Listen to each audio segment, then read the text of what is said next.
খাঁটি তওবার জন্য যে বিষয়গুলো আজকের ভিডিওতে আমরা জানব। খাঁটি তওবার শর্তসমূহ, তওবা কবুল হওয়ার লক্ষণ, তওবা করার সহজ উপায় ইত্যাদি। আসসালামু আলাইকুম ওয়া রাহমাতুল্লাহি ওয়া বারাকাতুহু।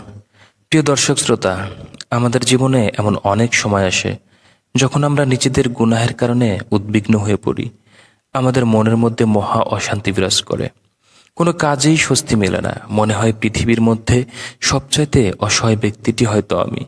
আর মনের মধ্যে ভাবনা থাকে, আল্লাহ কি আমাকে ক্ষমা করবেন? আমি কি ক্ষমার যোগ্য? কেন আমি এমন কাজটি করলাম? না করলেও তো পারতাম, তারপরেও কেন করলাম?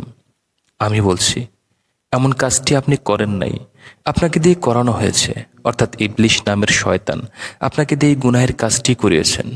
কিন্তু আপনি বিশ্বাস করুন, ইবলিশ সব সময় মানুষকে অন্যায় বা গুনাহের পথে পরিচালিত করার চেষ্টা করে। আর মহান আল্লাহ পাক রব্বুল আলামিন সেই মানুষগুলোর অপেক্ষায় থাকে তাদেরকে সঠিক পথে পরিচালিত করার জন্য। সুবহানাল্লাহ। তাই মহান আল্লাহ পাক রব্বুল ইজ্জত তার পবিত্র গ্রন্থ আল কুরআনে আমাদেরকে আশ্বাস দিয়ে বলেছেন, কুলিয়া ইবাদিল্লাযিনা আসরাফু আলা আনফুসাহিম লা তাকনাতু মির রাহমাতিল্লাহ ইন্নাল্লাহা ইয়াগফিরুয যুনুবা জামিআ ইন্নাহু হুয়াল গফুরুর রহিম। হে আমার বান্দাগণ, যারা নিজেদের উপর অত্যাচার করেছ, তোমরা আল্লাহর রহমত থেকে নিরাশ হয়েও না। নিশ্চয়ই আল্লাহ সব গুনাহ ক্ষমা করেন, তিনি পরম ক্ষমাশীল, পরম দয়ালু। সুবহানাল্লাহ। তাই আমরা কখনো ভরসা হারাবো না, হতাশ হব না, কিন্তু অনুতপ্ত ঠিকই হতে হবে। আর অনুতপ্ত হয়েই আল্লাহর কাছে খাঁটি তওবা করে ফিরে আসতে হবে। তাই আজকের ভিডিওতে কুরআন ও হাদিসের আলোকে আলোচনা করব কিভাবে সঠিকভাবে তওবা করে আল্লাহর পথে ফিরে আসা যায়। তাই ভিডিওটি না টেনে পুরো ভিডিওটি ধৈর্য ও মনোযোগ সহকারে শুনতে থাকুন। অবশ্যই উপকৃত হবেন ইনশাআল্লাহ।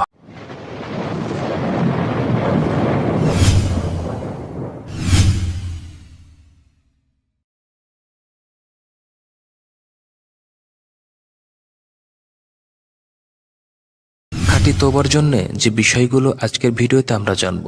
খাঁটি তওবার শর্তসমূহ, তওবা কবুল হওয়ার লক্ষণ, তওবা করার সহজ উপায় ইত্যাদি। খাঁটি তওবা করার শর্তসমূহ। তওবা মানে শুধু মুখে আস্তাগফিরুল্লাহ বলা নয়, বরং প্রকৃত অন্তরে অনুশোচনা ও পরিবর্তনের দৃঢ় সংকল্প গ্রহণ করা। এ ব্যাপারে রাসূল সাল্লাল্লাহু আলাইহি ওয়াসাল্লাম বলেছেন, যে ব্যক্তি খাঁটি অন্তরে তওবা করে সে যেন কখনোই পাপই করেনি। সুবহানাল্লাহ। তাই তওবার কিছু নির্দিষ্ট শর্ত রয়েছে, যা পূরণ না করলে সেটি প্রকৃত তওবা হবে না। প্রথমত, নিজে পাপ স্বীকার করা। আল্লাহর কাছে স্বীকার করতে হবে যে আমরা ভুল করেছি।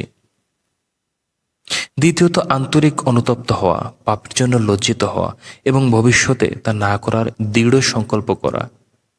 তৃতীয়ত, আল্লাহর কাছে ক্ষমা চাওয়া, শুধু মুখে নয়, হৃদয় থেকে দোয়া করতে হবে। চতুর্থ, পাপের পথ ছেড়ে দেওয়া। যদি কেউ কোনো হারাম কাজে লিপ্ত থাকে তবে তা সম্পূর্ণরূপে ত্যাগ করতে হবে। পঞ্চমত, ক্ষতিগ্রস্ত ব্যক্তির হক আদায় করা। কারো প্রতি অবিচার করে থাকলে তার ক্ষমা চাইতে হবে এবং ক্ষতিপূরণ দিতে হবে। এ ব্যাপারে আল্লাহ তাআলা পবিত্র কোরআনে বলেন, ইন্নী লাগাফফারুল লিমান তাবা ওয়া আমানা ওয়া আমিলাস সলিহান সুম্মা ইহতাদা। আমি অবশ্যই তাকে ক্ষমা করব যে তওবা করে, ঈমান আনে, সৎ কাজ করে এবং সঠিক পথে চলে। সুবহানাল্লাহ। আর রাসূল সাল্লাল্লাহু আলাইহি সাল্লাম বলেছেন, যে ব্যক্তি আল্লাহর কাছে তওবা করে আল্লাহ তাকে ক্ষমা করেন। সুবহানাল্লাহ। খাঁটি তওবা করার সহজ কিছু উপায় রয়েছে। অনেকেই প্রশ্ন করেন, আমি কিভাবে খাঁটি তওবা করব?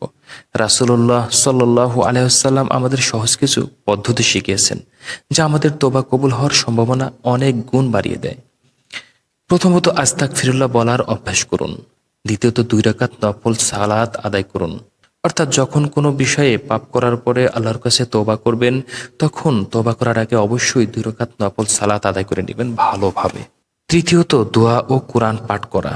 প্রচুর পরিমাণে দোয়া করতে হবে এবং কোরআন তেলাওয়াত করতে হবে। এ ব্যাপারে আল্লাহ পাক বলেন, ইন্নাল হাসানাতি ইউযহিবনাস সাইয়্যাত। নেকামল অবশ্যই গুনাহকে দূর করে দেয়। সুবহানাল্লাহ। সুতরাং বেশি বেশি নেকামল করার চেষ্টা করতে হবে। এখন কথায় আছে, আমরা অনেকে জানি নেকামল সেটা হয়তো সবসময় নামাজ কালাম পড়ে থাকতে হবে। আসলে নেকামল তো অনেক প্রকারের রয়েছে। ছোট্ট একটা উদাহরণ দিয়ে আপনি বুঝতে পারবেন নেকামল কেমন। উদাহরণস্বরূপ আপনি রাস্তা দিয়ে কোথাও হেঁটে যাচ্ছেন, পথের মধ্যে একটা কলার খোস যদি পড়ে থাকে, হয়তো বুঝতে পারছেন যে এই কলার খোসের উপর যদি কেউ হঠাৎ পা পড়ে যায় তাহলে সে পা পিছলে পড়ে ব্যথা পেতে পারে। এই যে আপনার ভিতরে সুন্দর একটা ধারণা, এই ধারণা থেকে আপনি যদি এই ভালো ধারণা থেকে আল্লাহকে রাজি এবং খুশি করার উদ্দেশ্যে বা ওই ব্যক্তিটিকে বা আপনার মুসলিম ভাই বা বোন বা যেই হোক তাকে কষ্টের হাত থেকে বাঁচানোর উদ্দেশ্যে ভালো একটা নিয়তে আপনি কলার খোসাটা সরিয়ে ফেললেন, এটা একটা ভালো বা সৎ আমল। আসলে এরকম আপনার জীবনের প্রত্যেকটা ক্ষেত্রে অনেক ধরনের সৎ আমল আপনি পাবেন।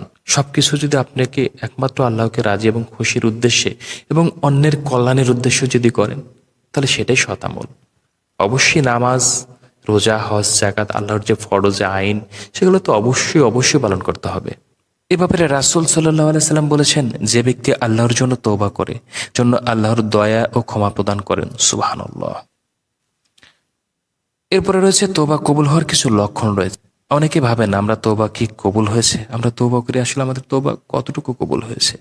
এ ব্যাপারে পবিত্র কুরআনে মহান আল্লাহ পাক ইঙ্গিত করেছেন, ফাইন্নাহু কানা লিত্তাওয়াবিনা গফুরা, নিশ্চয়ই আল্লাহ তওবাকারীদের প্রতি ক্ষমাশীল। সুবহানাল্লাহ। তাই এখন তওবা কবুল হওয়ার কিছু লক্ষণ আমি নিচে আলোচনা করব। প্রথমত, পাপের প্রতি ঘৃণা অনুভব করা। দ্বিতীয়ত, নামাজ ও ইবাদতে আগ্রহ বৃদ্ধি পাওয়া। অর্থাৎ আপনাকে নামাজ এবং ইবাদতে যদি প্রচুর পরিমাণে আগ্রহ বৃদ্ধি পায় তাহলে আপনি বুঝবেন আপনার তওবা কবুল হয়েছে ইনশাআল্লাহ।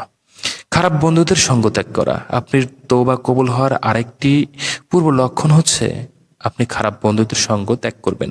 দেখবেন যে খারাপ যে সকল বন্ধু আপনাদের রয়েছিল সেই সকল বন্ধুগুলো আপনার আর ভালো লাগছে না, তাদের অ্যাটিটিউড, তাদের আচার আচরণ আপনার কাছে খুব একটা ভালো লাগবে না, তাদের কাছ থেকে আপনি এমনিতেই দূরে থাকার চেষ্টা করবেন। চতুর্থত রয়েছে আল্লাহর প্রতি ভালোবাসা বৃদ্ধি পাওয়া। অর্থাৎ অর্থাৎ প্রত্যেকটা সময়, বেশিরভাগ সময়ে আল্লাহকে নিয়ে ফিকির করতে থাকবেন। যে কোনো বিষয়ে, যে কোনো কাজে, আপনার প্রত্যেকটা কাজের ক্ষেত্রে আপনি পজিটিভ চিন্তা ভাবনা করবেন। দেখবেন যে আপনি আসলে আল্লাহ পাক এই কাজটা কিভাবে সেটা গ্রহণ করবেন, বা ইসলামিক দৃষ্টিকোণ থেকে এই কাজটা কিভাবে করা যায়, বা এই কাজটা করলে আল্লাহ কি ভাববেন বা আল্লাহকে ভালো ভাবার জন্য কিভাবে এই কাজটা করতে হয়, এ ধরনের চিন্তা ভাবনা করবেন ইনশাআল্লাহ। এ ব্যাপারে রাসূলুল্লাহ সাল্লাল্লাহু আলাইহি সাল্লাম বলেছেন, তওবা করা এমন এক আমল যা আল্লাহর কাছে সবচেয়ে প্রিয়। সুবহানাল্লাহ। তাই তওবা কবুল হওয়ার জন্য রাসূলুল্লাহ সাল্লাল্লাহু আলাইহি ওয়াসাল্লাম আমাদের এমন একটি দোয়া শিখিয়েছেন যা খাঁটি তওবার জন্য সবচাইতে উত্তম।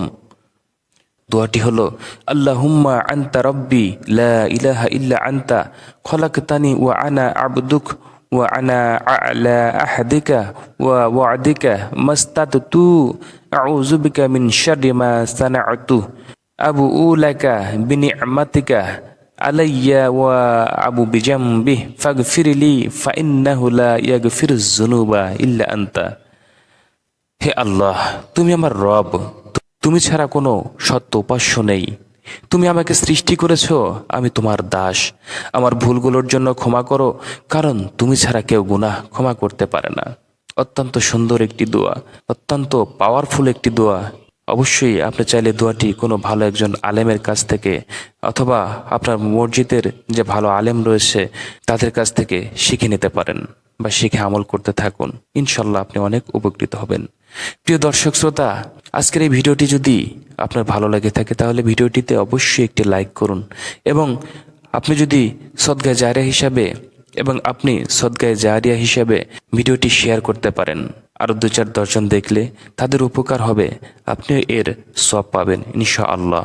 আর পরবর্তী ভিডিওটি পাওয়ার জন্য আমার চ্যানেলটি সাবস্ক্রাইব করতে পারেন।